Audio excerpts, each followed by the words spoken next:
How's it going, everyone? This is International Master Daniel Rensch. This is Chess.com, and this is everything you need to know to start playing chess, designed to be the first step for players who do not know how to play the game of chess in the Everything You Need to Know video lecture series. You made the first step toward mastering the game of kings when you signed up for a membership on the greatest chess website in the world, that's Chess.com. But the second equally as important step is to learn how to play the game. Let's jump right in.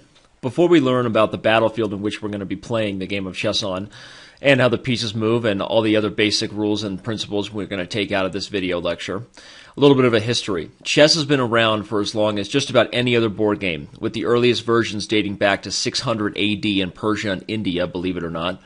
And the modern versions of the game that we play today, let's say tournament chess, have been around since roughly the 15th century and was popularized in Europe. The game of chess is played on a 64-square checkerboard, a board that alternates between light and dark colored squares. You can say white and green, or in many cases white and black, but light and dark is the most common terms used to describe the rotating or alternating colors on a chessboard. There's basic terminology that you need to know in order to be a chess player. This will help you when reading materials or watching video lectures on our site, as well as just the terms you should use to describe the movements of your own pieces. The first one is rank. Rank is a term we use to describe the side-to-side direction in chess, this being the 6th rank, the 4th rank, and here the 2nd rank, so on and so forth. The next term you need to know is file. File is a term we use to describe the up and down directions of a chessboard, with this being the C file, the first one I highlighted being the E file, the G file, the H file, and so on and so forth. The third and final direction that any one piece can move on a chessboard is a diagonal. Diagonal is a term we use to cut across the board like so, with rank and file being the terms we use to describe the straight, up and down, lateral, and longitude directions. Diagonal is a side-to-side cut-across direction, with this being the B1 H7 diagonal, the H1 A8 diagonal, the A2 to G8 diagonal, and so on and so forth. You've noticed as I described the basic terminology of rank, file, and diagonal, I was using the letters and numbers you see directly beneath and to the side to the left of your chessboard. These numbers are known as algebraic coordinates, and they're used to write down chess notation or to keep score in a tournament game. These letters and numbers are used to help us keep track of chess notation. Every move has an address, a note that can be recorded. Every square has a location and a name that we use to refer to it, with this square being E6, this square being C4. Here we have G2, C7, B2, H5, and so on and so forth.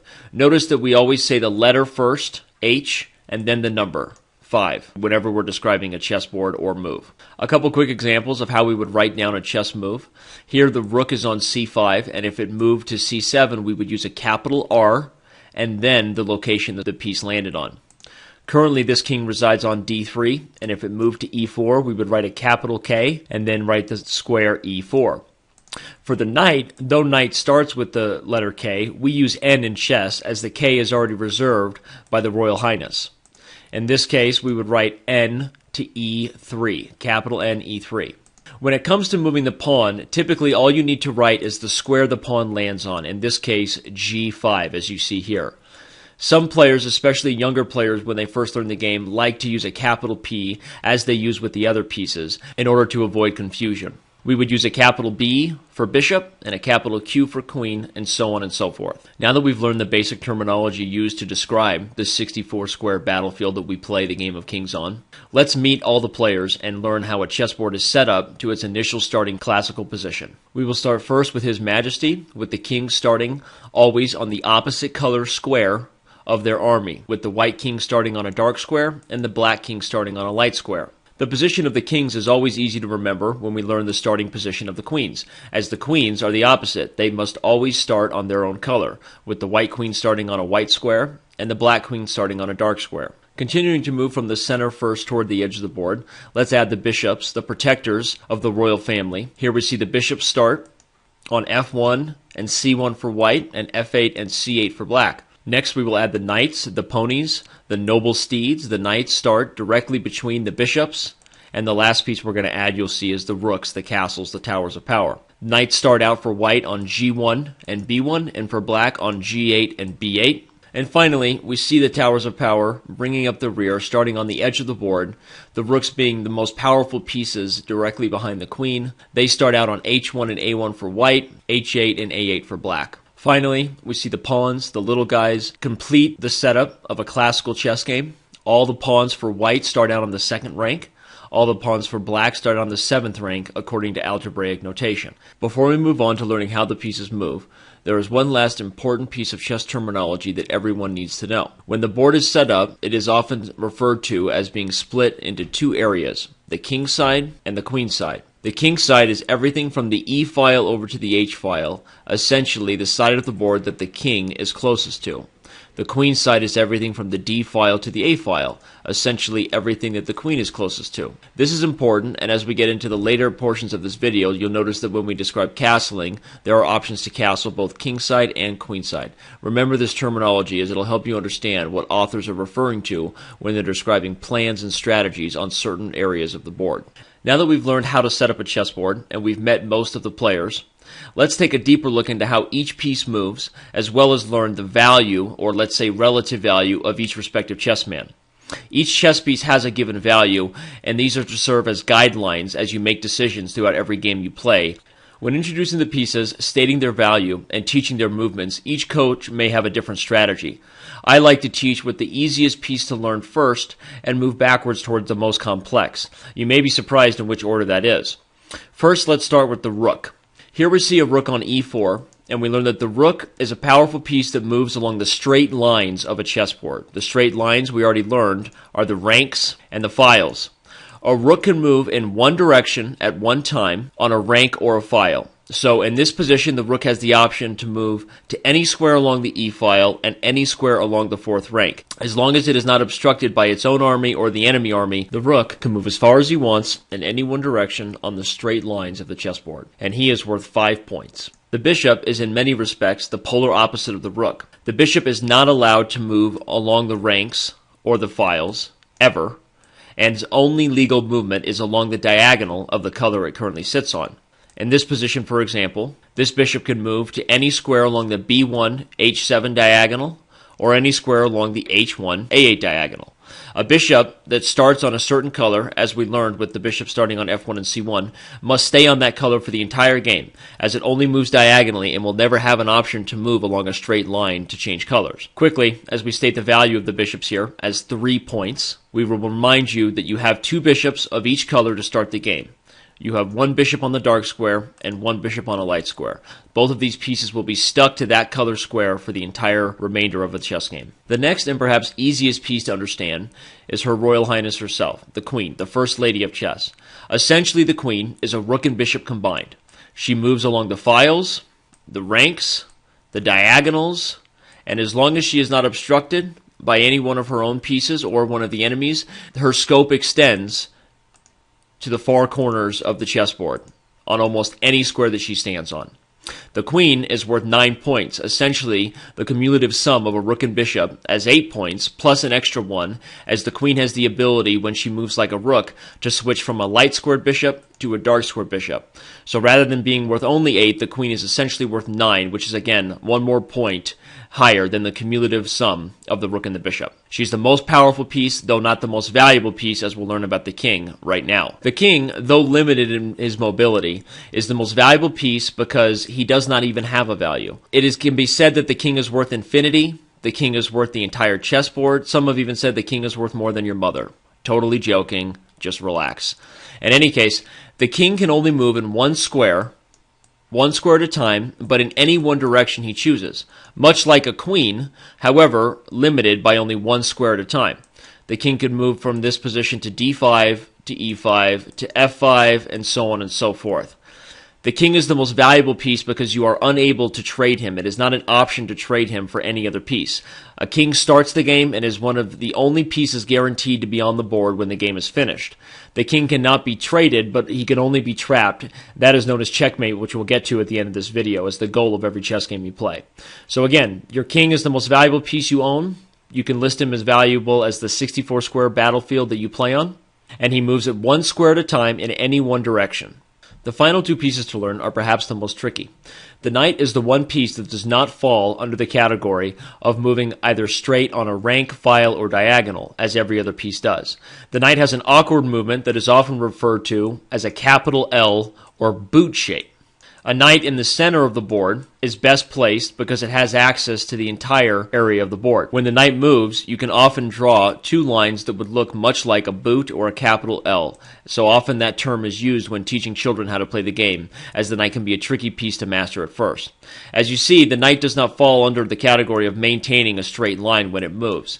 Its sort of awkward movement makes it even more important than the other pieces that it maintains the center. As you can see, while our knight on e4 controlled up to 8 squares, a knight on the corner of the board or on the edge of the board would only control up to 2.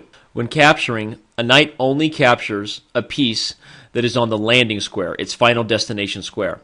Though a knight, because of its awkward movement, has the ability to hop over both his own army and the enemy army, you do not take pieces you hop over. This is often confused for checkers. A knight, for example, capturing this bishop on c5, would capture that bishop because the bishop resided on its final landing square. However, even though the knight technically crossed over the path of the pawn on c4 when moving to this square, the pawn on c4 is not captured. Remember that. Here's another example. We capture the pawn on d2, and though we sort of technically cross this e2 square with the awkward movement of the knight, we do not take squares or pieces that we hop over, only pieces that happen to reside on the final destination square for the knight. The knight may also have the option of taking the piece on f6 here. The other piece that falls under the highly tricky category is the pawn. Pawns can move only in one direction, only forward, all the time. The most loyal servants in your army, they only look forward to attacking the enemy. Pawns move one square at a time, and that's it. They capture differently than they move, which we'll talk about in a second. But the one exception for a pawn to move 2 squares is on the first move. When the pawn still resides along the second rank, or in black's case, the 7th rank, the pawn has the option, though not the obligation, to move 2 squares. Many people will start out a chess game moving their pawns 2 squares, as it's a quicker way to advance their army and develop. You can see more information on how to start a chess game in the Everything You Need to Know, the opening installment of this video series. But back to the pawns. Pawns move 1 square at a time, only forward all the time, with again the option to move 2, though not the obligation, on the first move. Pawns are the only piece that capture differently than they move. As we see here, if both black pawns started by moving 2 squares, they would actually be stuck, with neither side having the option to move until either A, other pieces came along to help, or B, another piece came along to the side of it, the diagonal, allowing for a capture. A pawn only captures 1 square at a time just as it moves, but it only captures diagonally. You cannot hop over another pawn that is in front of you. This is not checkers. And you can only capture if a piece resides on the immediate square to the left or right of your pawn, the short diagonal. An example of pawn capture would be this, with the white pawn on e4 having the option to take both the knight on d5 as well as the rook on f5, however not his counterpart on e5. Meanwhile, the black pawn has the option to take the pawn on d4 diagonally, but not the option to take the pawn directly in front of him. Pawns only capture diagonally, never forward, and they are the only piece that captures differently than they move. Finally, the most special thing a pawn can do, perhaps making up for the fact that it's only worth 1 point in value when compared to the other pieces, is to promote itself. A pawn promotion occurs when it reaches the other side of the board. In white's case, a pawn reaching the 8th rank. Here we see that the pawn has the ability to promote itself to either a queen, rook, bishop, or knight. You see that the only 2 pieces unavailable for promotion are the king, as there is only 1 king, there can only be 1 leader, and remaining a pawn itself. You'll notice that black also has the same option if he perhaps has a pawn that reaches the 1st rank. In this case, black has the option to choose between a queen, rook, bishop, or knight, just as white did. Most often you'll see a pawn promotion occur with one side choosing a queen. However, there are cases of under promotion where you may choose to promote to a rook, knight, or bishop. Now that we've met everybody, we know how to set up a chessboard, we understand the basic way to read a chessboard using the algebraic coordinates we discussed, and we even know the basic terminology of how to describe the movement of our pieces. It's time to learn the goal of a chess game. That is, to checkmate the enemy king. To follow here will be a few different examples of checkmate, and first we must describe check. Check is any position where the king is under attack. This case being an illegal position, as both the white and black king are under fire. This would never be possible in a real game, and is only being used here to highlight a check on both kings. With the rook moving straight would have the ability to capture the black king, and the bishop would have the ability to capture the white king. A king capture is never possible, as whenever a king is in check, he must find safety before all else. It is against the rules to make any other move if the king is in check. We use check as a tool to eventually trap the king and deliver checkmate. The first example of checkmate we'll see is here. One of the most straightforward and simple examples of checkmate, a support mate. The queen is delivering a check to the enemy king. In this way, the black king has no safe square. Moving to f8 would remain in check, moving to h8 would remain in check, moving to f7 would remain in check, and moving to h7 would remain in check. Black has no escape square and cannot capture the queen on g7 because she finds herself protected or supported, hence the term support mate, by her own king. Here we see another checkmate resulting in the climax of a two-bishop technique. Here we have the dark squared bishop on e5 attacking the king. This king cannot find safety on h7 or g8, h7 due to the bishop on e4, and g8 due to the king on f7. The black king is in check, he is trapped, and has no escape route. The game is over. Though we could go on for a long time showing you examples of check and checkmate and examples that are close but not quite check or checkmate, to summarize, here are the 3 points. When a king is in check, he must either 1. Be able to find safety himself by moving to a safe and uncontrolled square by the enemy. 2. Be able to block the checking piece by interposing with another piece from his own army. Or 3. Be able to capture the attacking piece. Capture the checker, as they say. The piece that is checking the king must be removed, blocked, or the king must find safety. When neither one of those 3 things is possible, a normal check has just become checkmate. And this is the goal of every chess game you play.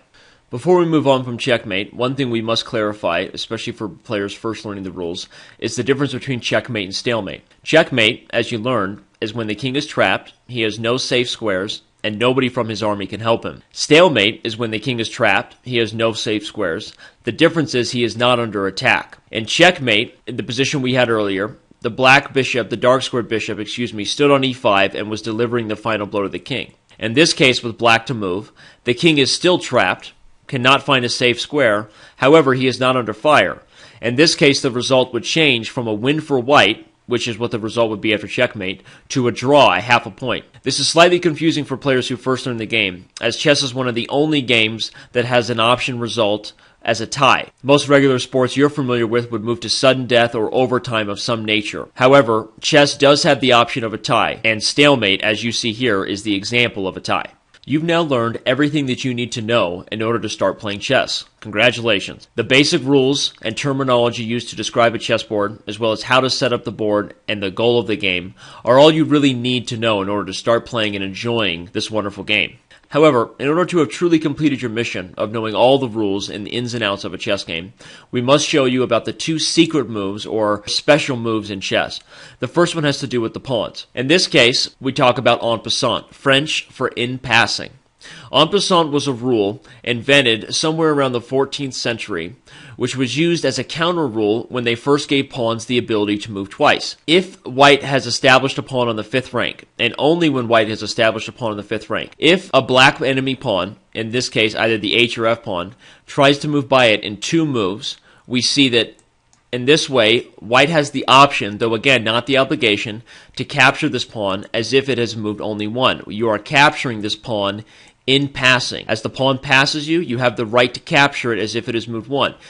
Again, this rule makes sense when you understand that it was invented as a way to give another option once they allowed pawns to begin moving 2 moves on the first move, which was not always the option. So in this way, once again, you see that if a pawn tried to move by you in 2 squares in 1 move, you would have the option to capture it as if it has moved 1. Noted should be that if the pawn moved 1 square, and you neglected capture of the pawn by making another move, then the pawn moved a 2nd square, you no longer have the right to capture this pawn en passant, or in passing, as you had the option to capture it a move before, and you declined to do so. So again, the definition of en passant is that when a pawn moves 2 squares by you, from his starting position, so in White's case, it only works if you have a pawn established on the 5th rank, you have the option to capture it as if it has moved only one, though again, not the obligation. If a pawn advances and you neglect capture of this pawn, and then the pawn advances further, neglecting to capture you, when he does so, you no longer have the right to En Passant, as you had your opportunity to capture this pawn and neglected to do so. En Passant is a tricky and advanced rule,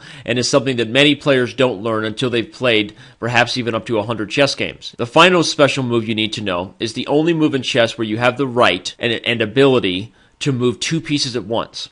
After a natural set of developing moves is played here, White has the ability to castle. That is, to move the king 2 squares and the rook next to it. And this way the king is putting himself on the king's side and out of the way of the center. And in doing so, he also brings the rook quickly into the game. And we'll learn in the opening portion of this video series why it's good to castle and why bringing your pieces into the center of the board is the best idea you can do. In this situation, again, it is the only option, the only time when you have the ability to move 2 pieces at once. The king castles, and the rook immediately follows it by landing himself on the square directly to the left of the king. Noted should be that you also have the ability to castle queenside. The system is the same. The king moves 2 squares, and the rook lands himself on the square directly to the right of the king in this case.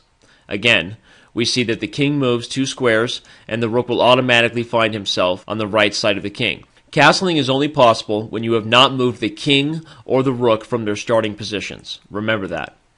Okay, that's it. Congratulations, you now know everything that you need to know in order to start playing the wonderful game of chess. We hope you enjoyed this video, and we hope that it can serve as the first step on your road to chess mastery. We'll see you around on Chess.com.